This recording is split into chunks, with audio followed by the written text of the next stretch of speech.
y no nos asustan los desafíos del cambio profundo, verdadero, que tenemos que llevar adelante en la Argentina. Mal sería un presidente que plantee que a la hora de llegar al poder dice que no está en condiciones de administrar aquello que recibió.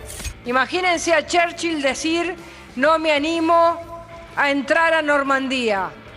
Imagínense qué hubiera sido del mundo si aquellos líderes que generaron los cambios de fondo que hoy se viven, al momento de tomar la decisión de hacer lo que le dijeron a la gente que iban a hacer, dicen: esto no es para mí.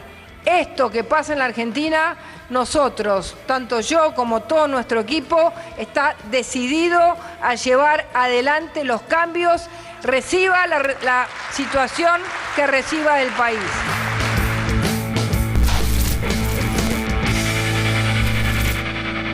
Bien, lo veíamos más en un tono quizás de candidato a Melconian que a la propia Patricia Bullrich en esto que fue la presentación de Melconian. Muchos aplausos del sector empresarial y veíamos también la cantidad de sponsors que estaban bancando esta presentación porque, bueno, da a entender que por ahí Patricia Bullrich se estaba quedando un poco de nasta a la hora de tener que hablar de los temas económicos. No se le entendía. Y parte del establishment se siente más referenciado con Melconian después de una campaña que arrancó un poco desdibujada después de las PASO. Ya están los estudios de C5N Miriam Bregman para analizar un poco la coyuntura. Miriam, muchas gracias por estar acá presentes. ¿Qué tal? Gracias por la invitación. Bueno, Miriam, ¿cómo vivís esta reaparición del propio Melconian?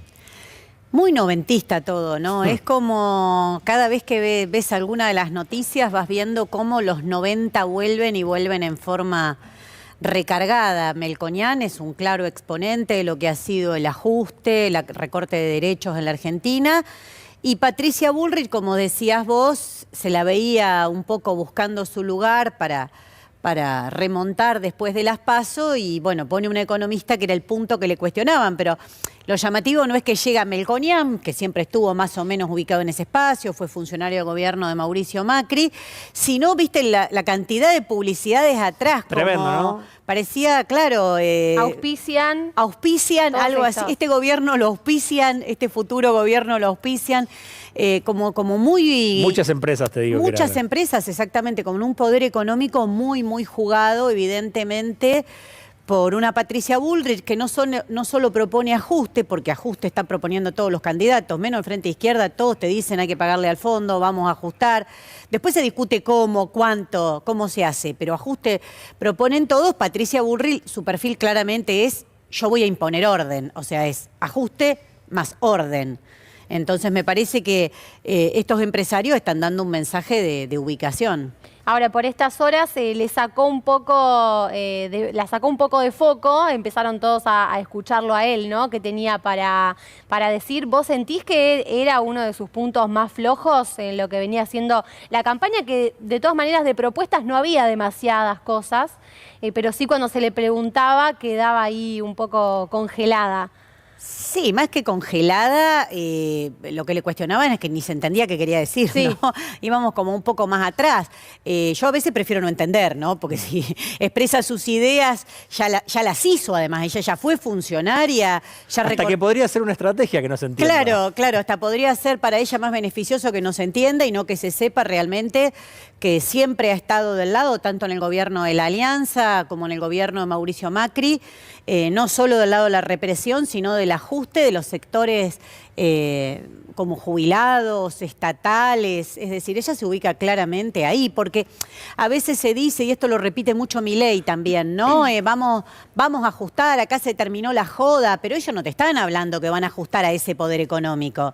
Los sponsors que tienen... No los auspiciantes. No los auspiciantes, exactamente, o a las empresas que contaminan. Hoy Milei hizo expresiones defendiendo las empresas que contaminan. Sí. Entonces, es claro que cuando ellos te dicen ajuste, más allá de la ilusión que puedan vender, se paran sobre una cierta bronca, evidentemente, contra la dirigencia política y demás, pero lo que están proponiendo es ajustar para abajo claramente, ¿no? Sí, no quiero dejar pasar lo que dijiste de Milei porque habló de privatizar el agua, ¿no?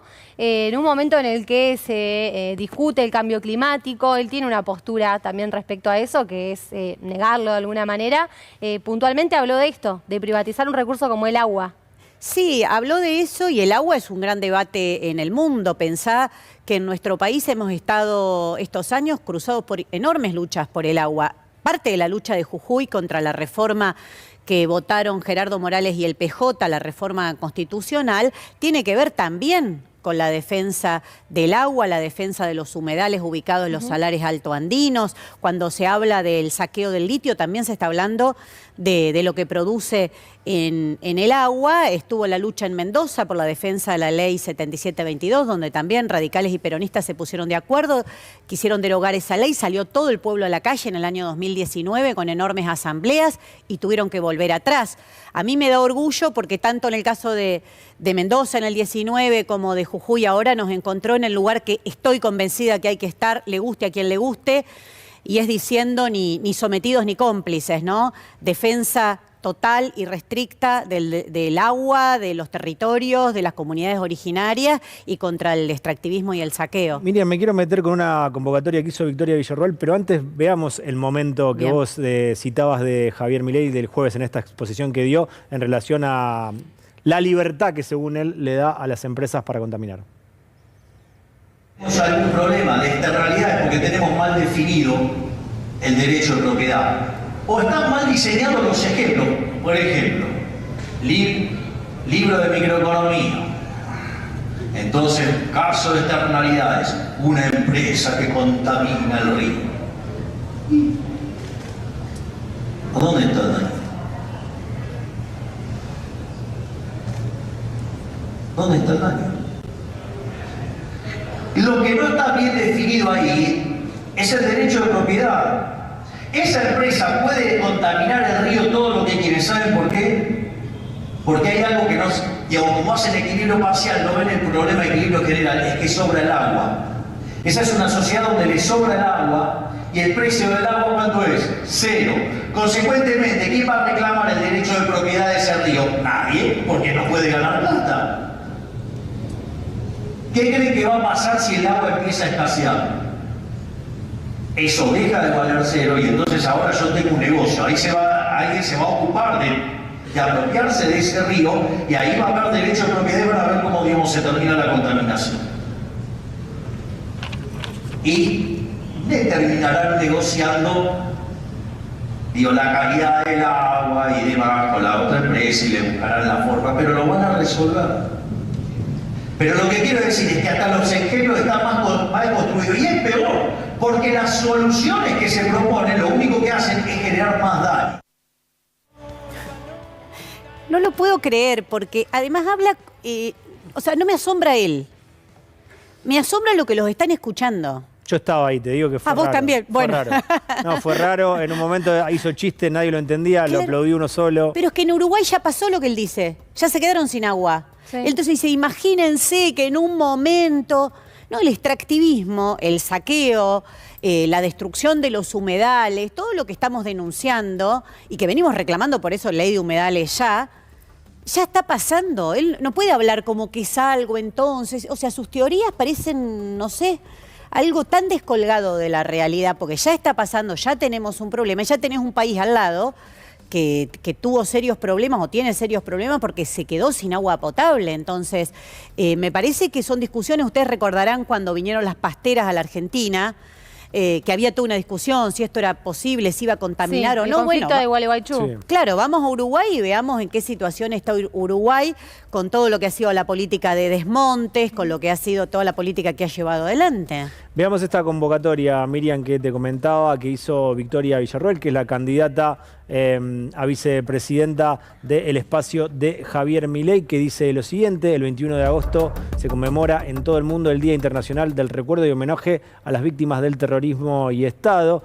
Los acompañaremos el lunes 4 del 9 cuando relaten el terror que vivieron a manos de Montoneros y el ERP. Sus vidas amordazadas por la impunidad, tendrán el abrazo de tanto que solo reclamamos verdad, justicia y reparación para las víctimas del terrorismo. El ingreso es con inscripción. Bueno, esta es una convocatoria que se hace. A ver el flyer un poquito, lo que dice más abajo. Homenaje a las víctimas del terrorismo de Estado, 4 de septiembre, 17 horas, Salón Dorado, Legislatura porteña. Y ya hay muchísimos organismos de derechos humanos que van a estar presentes en la puerta repudiando esta convocatoria que ya está ok, se va a llevar a cabo entonces. Sí, estamos entre los convocantes con el encuentro Memoria, Verdad y Justicia este lunes en la puerta de la Legislatura porteña, 16:30, y en la calle Perú, Hipólito Yrigoyen. Vamos a estar repudiando. Yo creo que quiere llamar la atención, que verdaderamente quiere provocar, está provocando, está tirando de la soguita a ver cuánto más. Y quienes la acompañan vienen haciendo eso hace mucho tiempo, ¿no? La Rabure, que la acompaña aquí, en un momento se le ocurrió denunciar a Miguel Bonazo, por ejemplo, sobre la causa de su padre. Lo conozco de cerca porque representé a Miguel Bonazo en su defensa. No tenía ni pies ni cabeza lo que decían en la causa, pero buscan todo el tiempo acusar a personas con las cuales pueden tener después también una cierta repercusión en lo que están haciendo. Así que hace tiempo que esto que te digo, año 2015, 2016, y bueno, y siempre aparecen ligados a Victoria Villarruel. Todos estos personajes ahora organizando esta actividad son muy agresivos en las redes sociales. Puedo colectar insultos de todas estas personas desde hace muchos años, pero también presencialmente, ¿no? Los juicios de lesa humanidad, en los cuales representé a muchísimas víctimas, venían permanentemente a agredir. Cecilia Pando también era una de las que venía permanentemente. ¿Iban físicamente? Porque lo que contabas recién es un hostigamiento quizás en las redes, pero iban a los juicios por la verdad, por ejemplo. En el caso de Cecilia Pando, la recuerdo, nos hacía todo el tiempo este gestito como... y después, bueno, toda esta gente, fíjate que acá dice, ¿ves? Que eran parte de los mismos grupos. Claro, esto vamos a explicar para que se entienda lo que estamos compartiendo, Miriam. Es una anotación del represor Miguel Echecolás. Sí, Miguel Echecolás tenía muchas cosas anotadas. Lamentablemente, cuando nosotros pedimos el allanamiento, después de la desaparición de Julio López, pedimos que se allane su celda precisamente por esto. La primera vez le avisaron. Cuando llegó el operativo del allanamiento, ya Echecolás sabía que iba a ir. La segunda vez tardaron meses en volver a allanarlo. A pesar de eso, siempre se fueron encontrando cosas, ¿no? Esto es parte de eso. García Tallada, por ejemplo, que está mencionado ahí abajo, es otro represor de la Escuela de Mecánica de la Armada. Yo ahí actué en una causa donde él estaba acusado, que es la causa de Rodolfo Walsh, el otro caso conocido como las monjas francesas. Sí. Bueno, en ese caso actuaba él. Son distintos nombres de los que venían actuando, o en un caso acusados, o en otro que venían actuando en defensa. Ellos buscaban mucho, cuando se inician los juicios de lesa humanidad en el año 2006, los juicios orales. Los juicios se reinician a partir de 2003, pero en el 2006 empiezan los procesos orales, en los cuales representé a varias de las víctimas con otras compañeras. Ellos empiezan a armar esta estrategia de buscar quién los iba a ayudar a dar otra versión de los hechos, a conseguir abogados, digamos, que los quieran. Sí, abogados siempre encuentran. La verdad, porque en este caso, creo que a las víctimas les costaba más que a ellos. Lo que buscaban es quienes podían representar sus posturas televisivamente, quienes podían venir a los juicios, como el caso que te cuento de Cecilia Pando. Voceros, digamos. Claro. Voceros. Voceros, exactamente. Quienes podían representar sus ideas, y ella aparece también, Victoria Villarruel, visitando a Beto Cosani, que es otro represor de la patota de Echecolás, que te produce un escalofrío especial. ¿Sabés que recién Raúl Timerman me contaba eso y me decía, es algo que los medios de comunicación no lo están mostrando, esta visita que vos estás contando? Explícala bien porque es importante. Claro, lo de Beto Cosani, a quien conocemos un poco la historia, te produce escalofríos realmente, porque está acusado de haber estado involucrado en la patota que secuestró a Clara Nay Mariani, que es la nieta que continúa al día de hoy apropiada de Chicha Mariani en La Plata, la fundadora de Abuelas de Plaza de Mayo. Chicha hizo una lucha inmensa durante toda su vida para dar con su nieta. Él iba al juicio a uno de los juicios y decía, bueno, yo puedo hablar de este caso porque no estoy involucrado. Encima irónico, se reía. Está involucrado en torturas y violaciones pues también violaciones, ¿no? Cometían estos personajes. En el caso de la familia Greiber, de la Papaleo Greiber, es el caso que también se trató en el juicio de von Bernick. Bueno, están acusados de los peores crímenes y ella lo iba a visitar como si fuese una visita, ¿no? Amistosa. Miriam, recién veíamos esto, tanto de Checolás como esta especie de homenaje para las víctimas de lo que decía ellos, de que decíamos, víctimas del terrorismo. Víctimas del terrorismo. Cuando evidentemente lo que sufrimos en todo caso es la dictadura. Y quería preguntarte, porque vos decías, lo hace para llamar la atención. Ahora, en caso de que lleguen al gobierno, ¿no te da un poco de miedo que haya sed de venganza? De revancha más que de venganza. Mira, yo, y si no también. Para mí el problema es que se naturalizó a todos estos personajes. Se naturaliza. A mí me preocupa cuando Bernie dice los ayudamos a armar la lista a la provincia de Buenos Aires. O que el sindicalismo que hasta ayer, no sé, Barrio Nuevo, decía que estaba con Guado de Pedro, ahora está con Milei como si nada. Porque pensá que es un doble mensaje el que vos estás dando. Estás diciendo, son personajes peligrosos, pero le armo la lista. A mí me preocupa de conjunto, por eso ustedes les consta, desde que apareció Milei, la figura de Milei, desde que apareció Villarroel, yo tengo agresiones de ella en las redes del año 2015, 2016, nunca lo naturalicé, nunca pensé que eran graciosos, nunca me causó gracia todo lo que decían, pero bueno, crecieron en un contexto de ajuste, de descontento con la dirigencia política tradicional, entonces yo opino que hay que enfrentarlos muy fuertemente, pero que hay que enfrentar el ajuste también. Porque no enfrentar el ajuste, no enfrentar las condiciones económicas que nos trajeron hasta acá, es no ver cuál es lo profundo sobre lo que actúan. Por eso digo que son provocaciones. Ellos provocan para el que les conteste, provoca para estar en el centro, provoca para ver cuánto pueden avanzar sobre todo lo que hemos peleado por tantos años para condenar la impunidad del genocidio de la Argentina. Pero también del otro lado veo que cuando la Corte Suprema quiso avanzar en aplicarle el 2x1 y beneficiar a muchos genocidas, envalentonados también por el triunfo del gobierno de Mauricio Macri, hubo una enorme reacción. Claro. Entonces, esa falta de reacción que veo en la dirigencia política, de complacencia, de decir, bueno, a mí me conviene porque le saca votos a este, al otro, yo creo que después cuando ellos quieren avanzar en concreto, hay una batalla que hemos ganado. Porque fíjate que por eso empezaron a hablar de memoria completa. Ya no pueden negar que hubo un genocidio, no pueden negar que hubo apropiación de bebés, no pueden negar que son torturadores, violadores, asesinos. No lo pueden negar. El tema es que no sea tarde cuando reaccione la sociedad, que ya estén en el poder. Yo creo que la sociedad, a pesar de estos dobles mensajes, ha reaccionado. Por eso, el ejemplo más cercano tenemos... 2x1. Fue eso, claro, que fue marcha, enorme. Sí, Incluso ante la masivo. desaparición de Santiago Maldonado, ¿no? Acordate, yo me la acuerdo a la propia Elisa Carrió diciendo, bueno, a mí me dijeron que está en Chile, no sé, se hacía la graciosa. Un cuerpo congelado como Walt Disney también. ¿Te acordás? Y además que estamos hablando de Victoria Villarroel porque además de ser la compañera de fórmula de Javier Milei, es la persona que se encargaría de la seguridad, así lo adelantó él mismo del Ministerio de Seguridad en un eventual gobierno de Milei. Y aprovecho, Miriam, para hablar un poquito con vos de la campaña, de cómo estás viendo estas semanas. Todavía oficialmente no está lanzada para el 22 de octubre, pero ya hay reacomodamientos, me imagino, en todos los equipos, en el tuyo también como candidata del Frente de Izquierda. Incluso se empieza a pensar y se le empieza a preguntar a algunos dirigentes qué harían en un eventual balotaje. Y también te lo quiero preguntar a vos, ¿qué imaginás y qué harías? ¿Querés que veamos el último spot y después te contesta? Ah, bueno. Vamos a ver el spot de Miriam y le contesta la pregunta. ¿Ahí lo tenemos? Sí. Vamos a verlo. Ahí lo estamos compartiendo.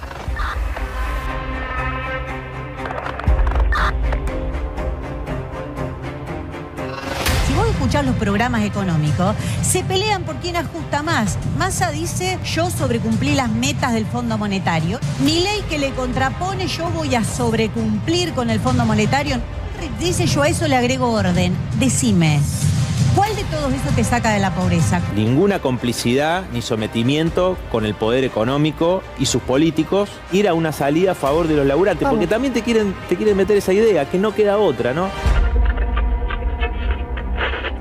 Ahí es donde hay que ir a ajustar a esas empresas que han multiplicado sus ganancias jugando con la canasta alimentaria. Tenemos un tema de remarcación, especulación de precios permanente. Hay que afectar, obviamente, la ganancia de los grandes grupos empresarios. Después hay que ir a una salida de fondo.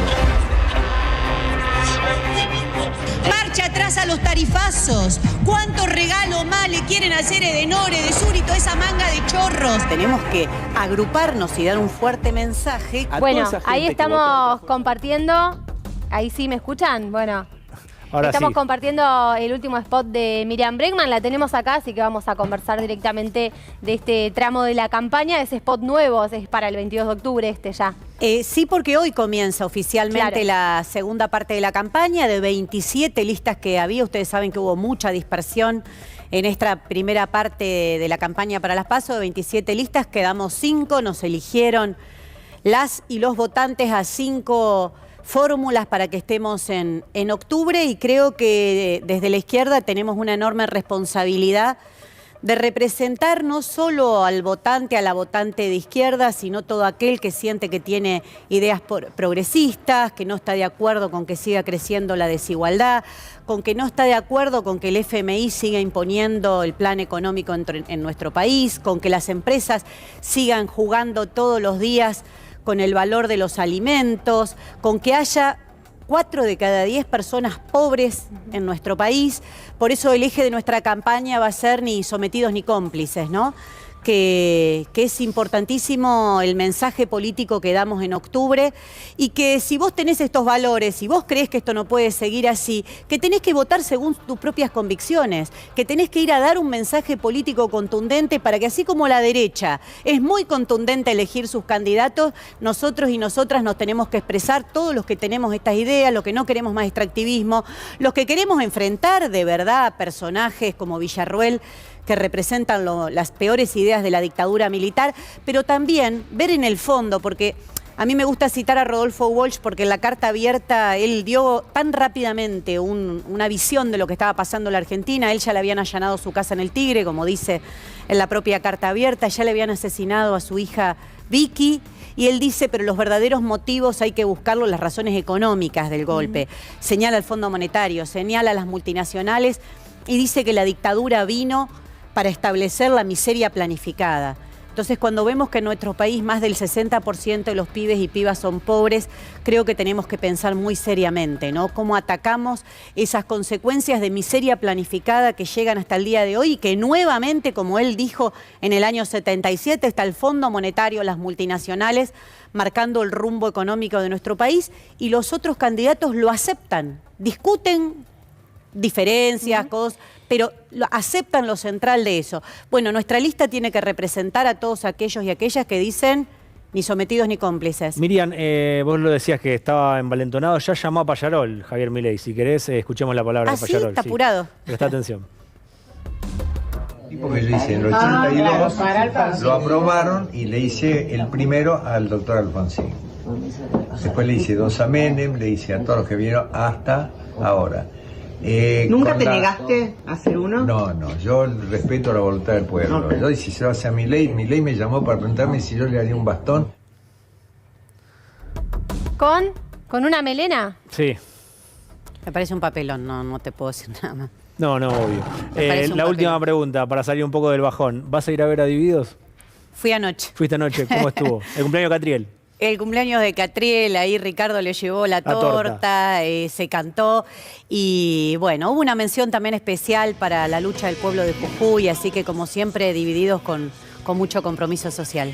Yo creo estuvo espectacular, aparte estuvo espectacular. Creo que Miriam Bregman es la candidata a presidenta con más rock, ¿no? Eso es lo que se dice, ¿no? Sí, Mira, está con una campera de cuero, viene a ver los Divididos. candidatos que hay ahora, ¿o no? Yo creo que No sí. le Se falta necesita rock. mucho rock para lo que viene. En la así que- apertura te vimos decir que Milei no tiene rock. ¿Vos por qué sostenés eso? Vamos a saludarla a Miriam. No me acuerdo en qué contexto lo dije, pero... ¿Tiene rock o no tiene rock Milei? Es que Milei tiene una cosa y tiene otra. Dice que era de Boca, pero después dice que no es más. Dijo que él cantaba rock, pero después no sé, es muy difícil. Me dice a vos que dijiste que no es rockero porque el rock es rebelde.